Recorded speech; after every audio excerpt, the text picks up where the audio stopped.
C'était les grands titres de l'actualité. Voici le journal en détail. Le président Abdel Fattah el-Sisi a reçu hier soir un appel téléphonique de son homologue ukrainien, Volodymyr Zelensky. Le président Zelensky a informé le président el-Sisi des derniers développements sur la scène ukrainienne à la lumière de la crise actuelle, ainsi que la situation actuelle des négociations. Le président el-Sisi a de son côté souligné la nécessité de privilégier le langage du dialogue et des solutions diplomatiques, affirmant le soutien de l'Égypte à tous les efforts qui accéléreraient le règlement politique de la crise par les négociations.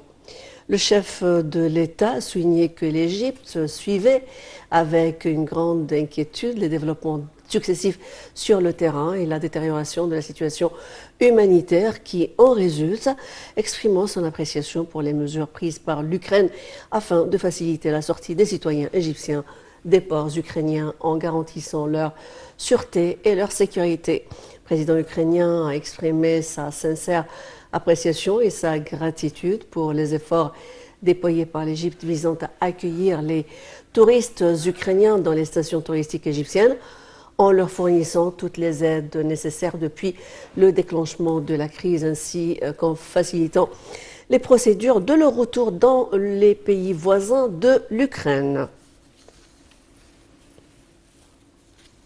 Concernant toujours la Covid-19, le Premier ministre Moustapha Madbouli a présidé la réunion du comité chargé de préparer l'accueil par l'Égypte de la conférence des parties à la Convention cadre des Nations Unies sur les changements climatiques COP27 prévue en novembre prochain à Sharm el-Sheikh.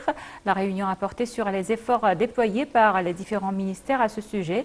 Au cours de la réunion, le chef du gouvernement a déclaré qu'il suivait régulièrement les projets de modernisation des infrastructures à Sharm el-Sheikh, en particulier en ce qui concerne le réseau routier et l'aéroport de la ville, et cela afin de préparer l'accueil des participants à la conférence.